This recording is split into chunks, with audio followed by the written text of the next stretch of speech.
જ્યોતિષ અને વિજ્ઞાનનો અનેરો સંગમ એટલે જ્યોતિષ ગુરુ ડોક્ટર પંકજ નાગર. જ્યોતિષ એક વિજ્ઞાન. નમસ્કાર દર્શક મિત્રો, હું અશોક મોદી અને મારી સાથે જ્યોતિષ ગુરુ ડૉક્ટર પંકજભાઈ નાગર આપનું ફરીથી એકવાર દિવાળી અને નૂતન વર્ષ અને સંવત વર્ષ 2082ને ખૂબ ખૂબ શુભેચ્છાઓ સાથે આપનું શોમાં સ્વાગત છે. પંકજભાઈ, આપનું પણ સ્વાગત છે. નમસ્કાર અશોકભાઈ અને નમસ્કાર મારા વહાલા દર્શક મિત્રો. સંવત 2082 તહે દિલથી મુબારકબાદી, ખૂબ ખૂબ અભિનંદન, શુભકામનાઓ અને સંવત 2082 તન મન ધનથી તમારા માટે ફળદાયી, લાભદાયી અને અનેકદાયી, જેમાં જે ફિલ્ડ આવી જતા હોય બધું તમને આપે એવી એક શુભેચ્છા, નાનાઓને આશીર્વાદ. જ્યારે સંવત 2082ની શરૂઆત થઈ રહી છે ત્યારે સાચી દ્રષ્ટિએ વિચારીએ અશોકભાઈ તો આ એક અવસર છે. બિલકુલ બિલકુલ સર. અવસર માત્ર ભારતના સંવત 2082નો નથી, પરંતુ આ અવસર છે જ્યાં મારી સાથે છેલ્લા 8 વર્ષથી જોડાયેલા મારા સફળતાના સહભાગીઓ, એમાં એક તો બાજુમાં જ બેઠા છે અશોકભાઈ મોદી, કેમેરામેન તરીકે અને કેમેરામેનના હેડ તરીકે મોસ્ટ સિનિયર મારા પ્રિય શૈલેષભાઈ, મહાદેવજીના પૂજક પિન્ટુભાઈ, ભાવેશભાઈ, અને ઝળહળતી લાઇટના જે પ્રેરણાત્મક બળ કહેવાય, બિલકુલ એમાં પ્રવીણ કાકાનું નામ કેમ કરીને ન ભૂલાય. ચેનલના હેડ જયભાઈ છે, જેના આ અવસરે હું સંવત 2082ના શોમાં ખાસ આભાર માનીશ. અને હવે આપણે આગળ વધીએ સ્ટુડિયોમાં પણ, શોમાં પણ અને સંવત 2082 તરફ પણ. અશોકભાઈ બિલકુલ. અને પંકજભાઈ, જે દર્શક મિત્રોને આજે અપેક્ષા, ઇંતજારી ને જે રુચિ છે એ આજના શોમાં એ છે. પરંતુ દર્શક મિત્રો, જે એક આશા, ઉમ્મીદો અને નવા સંકલ્પો સાથે જે નવા વર્ષની આપણે શરૂઆત કરી છે, અને આપનું નવું વર્ષ અને તમામ એવા લોકો, રાશિ જાતકોની આજે આ વાત કરીશું કે આપનું આખું વર્ષ, જે નોકરી, વ્યવસાય, લગ્ન હોય, આપના આર્થિક બાબતોને લગતા જેટલા પણ આપના જે અભિયાન છે એમાં આપણે કેવું રહેશે એની આપણે એક પ્રેડિક્શન લઈશું પંકજભાઈ જોડે. ગત 2-3 એપિસોડ પહેલાં આપણે દેશના તમામ મુદ્દાઓની વાત કરી હતી અને એ બધા જ એપિસોડ આપણે યુટ્યુબમાં મૂકેલા છે. આપણે નૂતન વર્ષના જે એપિસોડ છે એ આપ જોઈ શકો છો. પરંતુ પંકજભાઈ, આજે વાત કરીશું રાશિ જાતકોની. અને રાશિ જાતકોમાં આપણે મુખ્યત્વે 3 ગ્રહો સાથે આપણે ચર્ચા કરતા હોય છે: રાહુ, ગુરુ અને શનિ લઈને રહી. અને આખા વર્ષનું જે પ્રિડિક્શન છે, અને ખૂબ જ ઇંતજારી છે દર્શક મિત્રોને કે આખા વર્ષનું એક જબરદસ્ત વિઝન સાથે રાશિ જાતકોમાં કેવું રહેશે. 12 રાશિની વાત કરીશું દર્શક મિત્રો, 5-6 એપિસોડ સુધી. પણ આજે શરૂઆત કરીએ મેષ રાશિથી. તો સંવત વર્ષ 2082નું જે આ નવું વર્ષ મેષ રાશિના જાતકોને કેવું રહેશે? સૌપ્રથમ તો અશોકભાઈ અને મારા વહાલા દર્શક મિત્રો, વિક્રમ સંવત 2082માં ગ્રહ સ્થિતિ. આપણી પાસે 12 ગ્રહ છે, 3 ઇંગ્લિશ છે, 9 આપણા નિરાયન જે જ્યોતિષ છે એમાં 9 ગ્રહ છે.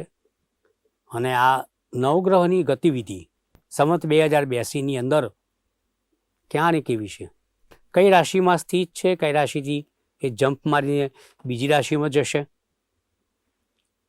એની વાત એટલા માટે કરવી જરૂરી છે કે તમને અંદાજ આવે, ખ્યાલ આવે કે સંવત 2082માં કયા ગ્રહો કોના માટે કેવા, ક્યાં લાભ, ક્યાં નુકસાન, ક્યાં ફળ, ક્યાં કળ, અને તમને ખરેખર સંવત 2082માં આ બધા ગ્રહો શું કરશે તમારા માટે. એની એક ઇંતજારી, એ હું હોઉં, તમે હોવ કે વિશ્વનો કોઈ પણ વ્યક્તિ હોય, એને પોતાના અંગત ભવિષ્ય જાણવાની આતુરતા, એ એમનો અધિકાર છે. અને અમારું ઉત્તરદાયિત્વ છે કે અમારે તમને પ્રત્યુત્તર આપવું પડે. તો થઈ જાઓ તૈયાર. સૌપ્રથમ તો ગ્રહ સ્થિતિની દર્શક મિત્રો એક અણસાર અને ક્યાં તમને અવસર છે અને ક્યાં કષ્ટ અને પીડા છે. દરેક ગ્રહ હંમેશા તમારી કોઈ પણ વાતને મોડા કે વહેલા અવસરમાં પલટી નાખતો હોય છે. કહેવાનું તાત્પર્ય એટલું જ છે કે ગ્રહોથી ડરવાની જરૂર નથી, કારણ કે ગ્રહ સૃષ્ટિ માનવો કરતાં વધારે દયાળુ, કૃપાળુ અને કલ્યાણવર્ધક હોય છે. કદાચ કોઈ મનુષ્યની અંદર આપણે એકાદી ભૂલ, સ્વાર્થ કે લોભ જોઈ શકતા હોઈએ છીએ. મોહ માયા ને અંતરંગ એ લોકો જોડાયેલા હોય છે, પરંતુ જે ગ્રહો છે એ લોકો નિષ્પક્ષ છે. 33 કરોડ દેવતાઓનો જે વાસ છે તે એમનો રહેવાસ છે. એવા 12 ગ્રહોની સ્થિતિનું એક નિરૂપણ. પણ સર્વપ્રથમ હું 3 ગ્રહની વાત કરીશ કે જે મુખ્યત્વે આપણા અશોકભાઈ પ્રિડિક્શનમાં બિલકુલ લેતા હોય. ખૂબ જ અગત્યનો વાઇટલ રોલ કરતા હોય છે. તો પહેલો ગ્રહ આપણે જોઈએ તો શનિ. પ્રલંબ ચાલનારો શને ધીરે ધીરે ચાલનારો શનિ. જ્યારે હું આ શોની અંદર વાત કરી રહ્યો છું ત્યારે ગુરુની મીન રાશિમાં ભ્રમણ કરી રહ્યો છે. અત્યારે વક્રી છે અને સંવત 2082ની 6:04 સવારે બુધવારે પણ એ વક્રી રહેવાનો છે. ઇટ મીન્સ કે સમગ્ર સંવત શનિ મીન રાશિમાં છે. રાઈટ. ગુરુની વાત કરીએ. આ ગુરુ મહારાજ, હા, એક તો અતિચારી ભ્રમણ. આ શોની અંદર આપણે અતિચારી ભ્રમણની પણ વાત કરેલી. બહુ જ, બિલકુલ. વાત કરી રહ્યો છું ત્યારે મિથુનમાં છે. સંવતના 4 દિવસ પહેલા કર્કમાં જશે, વળે પાછા ડિસેમ્બરમાં પુનઃ મિથુનમાં આવશે. પછી પાછા સંવતની અંદર 2082માં જૂન 2026 1/6/2026 કર્કમાં જશે. કર્ક, મિથુન, કર્ક, આ એક એની ચાલ છે. 2 ટુકડાના અનુસંધાનમાં આપણે આગાહીઓ કરવી જોઈએ. બરાબર. રાહુ કુંભમાં છે અને ડિસેમ્બર 2026 સુધી, અર્થાત નવા સંવત 2082માં રાહુ મહારાજ પોતાની વક્ર ગતિથી કુંભ રાશિની અંદર ભ્રમણ કરશે. આ 3 મુખ્યત્વે ગ્રહો. બાકી શુક્ર, બુધ, સૂર્ય સામાન્ય રીતે દરેક રાશિમાં એકાદ મહિનો સ્ટે કરતા હોય છે. ચંદ્ર 2.25 દિવસ રોકાતો હોય છે. પરંતુ જે મુખ્ય ગ્રહો છે કે જે ખરેખર જેમનો અધિકાર છે તમારા ડેસ્ટિનીમાં ચેન્જ કરવાનો, જેમનો અધિકાર છે તમારા દરેક અંગત જીવનમાં, લાઈક વ્યવસાયિક, ભૌતિક, શારીરિક, તન મન ધનના સુખ સાથે આ સંકળાયેલા ગ્રહો છે. તો let us move to that particular planetary position કે જે તમને લાભ પણ આપી શકે છે, નુકસાન પણ કરી શકે છે. અશોકભાઈ, તમે તમારી સર્વની અને મેષ રાશિની વાત કરી. બિલકુલ. બરાબર. તો મેષ રાશિના અનુસંધાનમાં આપણે વાત કરીએ. મેષ રાશિને આપણે કેન્દ્રમાં મૂકીએ. અ, લ, ઈ અક્ષરધારી જાતકો, ઘેટુ એનું સિમ્બોલ છે. રાશિ ચક્રની આ પ્રથમ રાશિ છે અને એનો અધિપતિ માલિક ગ્રહ મંગળ છે. હવે આ રાશિથી 3 મુખ્ય ગ્રહોની ગોઠવણી જો આપણે કરીએ તો મેષ રાશિ માટે રાહુ સંવત 2082માં લાભદાયી છે. કેમ? કારણ કે લાભ સ્થાનની અંદર ભ્રમણ કરશે. બીજું, શનિ મહારાજ અતિ કષ્ટ, પીડા અને દરેકે દરેક કાર્યમાં વિઘ્ન ઊભું કરવા માટેની એક જવાબદારી, નેગેટિવ જવાબદારી મેષ રાશિના જાતકો માટે ઊભી કરશે.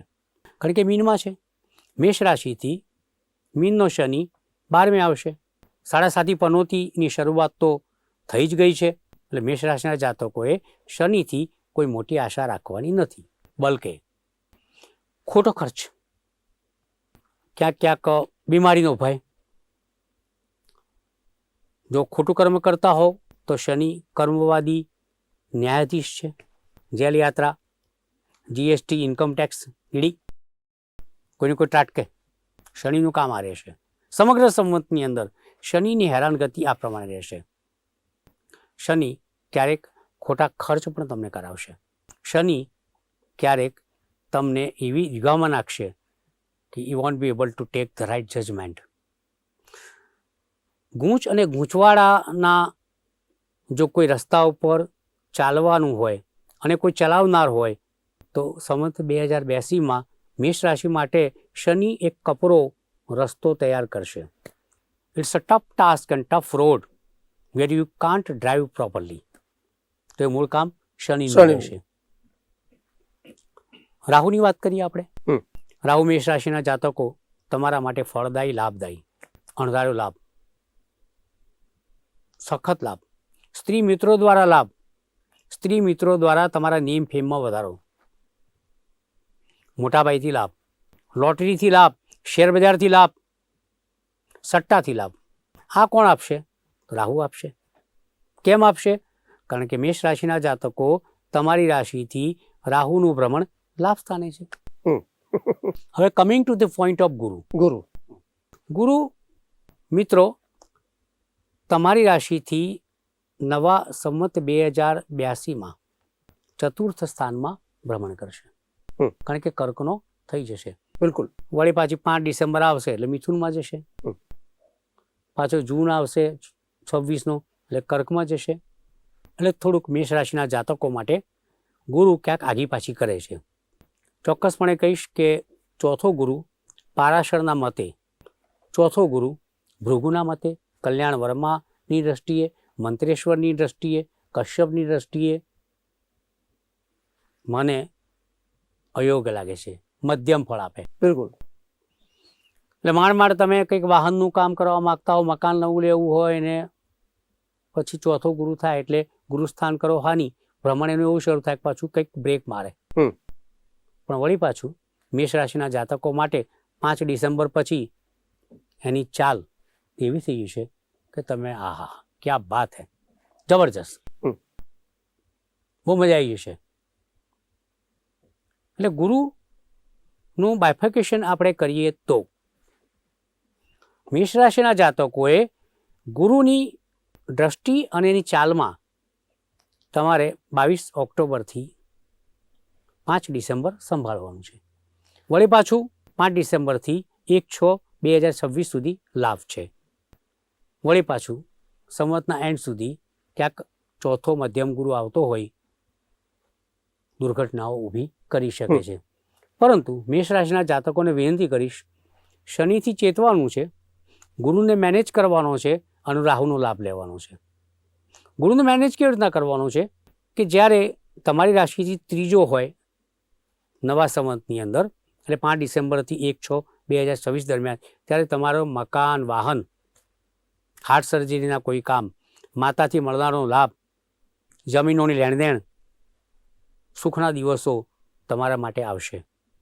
એકંદરે વાત કરું અશોકભાઈ તો મેષ રાશિના જાતકો માટે અલય અક્ષરધારી જાતકો માટે નૂતન વર્ષ સંવત 2082 મિશ્ર ફળદાયી છે. એમાં ગુરુની મુવમેન્ટ ક્યાંક તમને કન્ફ્યુઝન ઊભી કરે છે. રાહુથી પૂર્ણ લાભ છે પણ શનિની હેરાનગતિ ખૂબ જ થશે. ચોક્કસપણે કહીશ કે મિશ્ર ફળદાયીની અંદર પણ તમારે સાવધાન શનિથી રહેવાનું છે મેષ રાશિના જાતકો. કારણ કે 7.5 પનોતી છે. પનોતી એ ઘણી વખત લાગે નોતી તો સારું હતું પણ ઉન્નતિ એનું નામ પનોતી. મંજાવવાની વાત છે ને ભાઈ. બિલકુલ બિલકુલ સર. તો મેષ રાશિના જાતકો મિશ્ર ફળદાયી સંવત વિક્રમ સંવત 2082 કભી હા કભી ના, કભી સુખ કભી દુઃખ એવી ઘટનાઓમાંથી તમને પસાર કરશે, પરંતુ શનિ પાસેથી અને ગુરુ પાસેથી આશા થોડી ઓછી રાખજો. ઉપાયોની વાત જ્યારે આ તમામ રાશિઓનું ફળકતન પૂરું થાય ત્યાર પછી આપને આપવામાં આવશે. ત્યાં સુધી પુનઃ તમારી જેમ બીજા મિત્રો પણ રાહ જોઈ રહ્યા છે, એમની આતુરતાનો અંત લાવીએ એવી મારી ઈચ્છા છે. અશોકભાઈ. પરંતુ પંકજભાઈ, તમે મેષ રાશિના જાતકો માટે ખૂબ સુંદર વાત કરી કે રાહુ એ લાભસ્થાનમાં એને પૂરેપૂરો જબરદસ્ત એનો લાભ આપણે મળશે અને લેવો જોઈએ, અને એના ચોક્કસ એના તમે લાભ લઈ શકો છો. શનિથી તમારે કદાચ બહુ સાવધાની રાખવાની છે, અને એ ક્યાંક જબરદસ્ત એક તમને ચેતવાની બાબત કરી પંકજભાઈ. એવું ગુરુ મિશ્ર ફળ આપશે 2025ના એન્ડ સુધી, અને એ પછી સારા એના ફળ તમને ચોક્કસ મળશે એવી વાત કરી પંકજભાઈએ. પંકજભાઈ, પણ જે ઉપાયોની વાત છે, તમે કહ્યું કે આપણે 12 રાશિનું એકવાર પ્રિડિક્શન પતી જશે પછી આપણે ઉપાયોની પણ ચોક્કસ વાત કરીશું.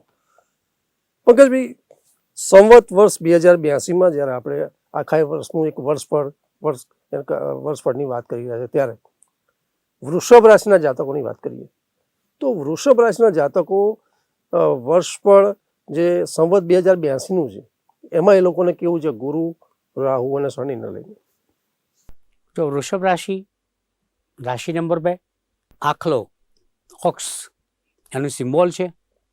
બ વ ઉ અક્ષરધારી જાતકો એમાં આવે છે, અને શુક્ર એનો રાશિપતિ માલિક ગ્રહ છે. તો વૃષભ રાશિના જાતકો, તમારી રાશિથી આવનારી ગ્રહ સ્થિતિ સંવત 2082માં કેવી છે એનો એક ચિતાર, એક અણસાર તમને આપીએ. તો વૃષભ રાશિ એટલે કે 2 નંબરનો અંક, એનો ચંદ્ર કેન્દ્ર સ્થાનની અંદર આપણે મૂકીએ છીએ. ગુરુના 2 ભાગ પડશે.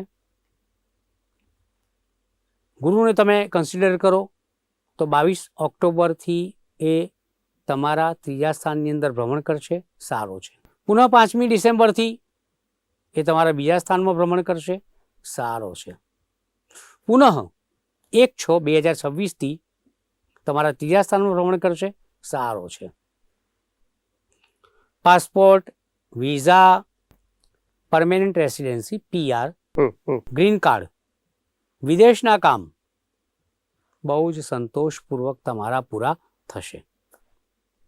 ધનમાં વધારો થશે, કુટુંબમાં એકાદ સભ્ય વધશે, શુભ પ્રસંગો લેવાશે, કરેલા રોકાણોનો લાભ મળશે. વાણીમાં માલડી, મધુરતા, કુટુંબમાં સંપ, આંખોમાં રોશનીમાં ફાયદો, અને એકંદરે જોવા જઈએ તો આ ગુરુ મિશ્ર ફળ નહીં, શ્રેષ્ઠ ફળ આપનારો છે. વૃષભ રાશિના જાતકો, તમારે બીજે ગુરુ આવે કે ત્રીજે આવે લાભદાયી છે. બીજે આવે ધનમાં વધારો, ત્રીજે આવે ભાગ્યમાં સુધારો. આનાથી મોટી વાત કઈ હોઈ શકે? બિલકુલ. શનિ પર આવીએ આપણે. શનિ વૃષભ રાશિના જાતકો નસીબદાર લાગે છે. બિલકુલ. શનિ લાભ સ્થાનની અંદર. મીનનો શનિ વૃષભ રાશિના જાતકો તમારા લાભ સ્થાનની અંદર. જ્યારે કોઈ પણ ક્રૂર ગ્રહ લાભ સ્થાનની અંદર ઉપચય સ્થાનમાં બિરાજમાન થાય ત્યારે એનાથી કોઈ મોટી વાત તો હોઈ જ ના શકે. ધીમે ધીમે ચાલતો શનિ લાભ સ્થાનમાં નવા સંવતમાં ભ્રમણ કરીને તમારું કામ તો ઝડપી કરશે. સ્ત્રી મિત્રો, મોટા ભાઈ, લોટરી, રોકાણો, સટ્ટો, એમાં પણ તમારે લાભ હી લાભ. શનિની 7મી દ્રષ્ટિ શેરબજારના સ્થાન ઉપર, રોકાણોના સ્થાન ઉપર, શનિની 3જી દ્રષ્ટિ દેહ સ્થાન ઉપર. આવા અસંખ્ય લાભ તમને શનિ આપશે વિક્રમ સંવત 2082માં. તો ગુરુ પણ સારો છે, શનિ પણ સારો છે. રાહુની વાત કરીએ. રાહુ 10મા સ્થાનમાં કુંભ રાશિમાં સમગ્ર સંવત 2082માં તમારા માટે હાજર છે. 3, 6, 10, 11 હમણાં જ મેં વાત કરી. ઉપચય સ્થાનમાં ક્રૂર ગ્રહોની હાજરી, ભ્રમણ હંમેશા સારું. સો મારા ફળકથનની અંદર નૂતન વર્ષ 2082માં સંવત 2082માં વૃષભ રાશિ એક સૌથી ભાગ્યશાળી રાશિનો લાભ અને વિરુદ્ધ લઈ જાય છે એવું મારું માનવું છે. ભાગ્યે જ બને કે 3 મોટા મેજર પ્લેનેટરી ચેન્જ જ્યારે તમારી ફેવરમાં કામ કરતા હોય તો એનાથી તો મોટી વાત વૃષભ રાશિના જાતકો તમારા માટે કઈ હોઈ શકે? તનથી લાભ, મનથી લાભ, ધનથી લાભ, લાભી લાભ. રહ્યું શું? દરેકે દરેક કામ તમારા આ 3 ગ્રહોની મુવમેન્ટ સંવત વિક્રમ સંવત 2082માં તમારી ઈચ્છાઓને પૂર્ણ કરવા માટે શરૂ કરશે. So guys, from Taurus, you all are the luckiest people in સંવત વિક્રમ સંવત 2082. બહુ શું ઘટના વૃષભ રાશિના જાતકો માટે જવા થઈ રહી છે અને આ એક ઘટના 3 ગ્રહોની ફેવર એમના જીવન માટે એક સર્જનાત્મક ઘટના છે અને સર પ્રકારે લાભ આપનારી ઘટના છે. દિલથી વૃષભ રાશિના જાતકો માટે ખૂબ ખૂબ શુભકામનાઓ નૂતન વર્ષની અને તમને મળનારા લાભ માટેની. મળીએ. બિલકુલ પંકજભાઈ, તમે વૃષભ રાશિના જાતકો માટે કહ્યું કે people under the ટોરસ luckiest person, એટલે તમે એ સીધું કહી દીધું કે એ લોકો માટે વિક્રમ સંવત 2082 આખું વર્ષ એમની માટે ખૂબ જ સારું રહેશે અને એ એમને જબરદસ્ત એમને ફાયદો મળશે. Good luck. પંકજભાઈ, નૂતન વર્ષ સંવત 2082ની આપણે રાશિ જાતકોના વર્ષફળની વાત કરી રહ્યા છે, ત્યારે આગળની રાશિની આઈ થિંક મને એવું લાગે છે કે કાર્યક્રમ સમાપનના રહે છે. નેક્સ્ટ એપિસોડમાં આપણે ચોક્કસ લઈશું. ત્યાં પણ દર્શક મિત્રો, નૂતન વર્ષ અને દિવાળીની આપ સર્વેને ખૂબ ખૂબ શુભેચ્છાઓ. નમસ્તે. જ્યોતિષ એક વિજ્ઞાન.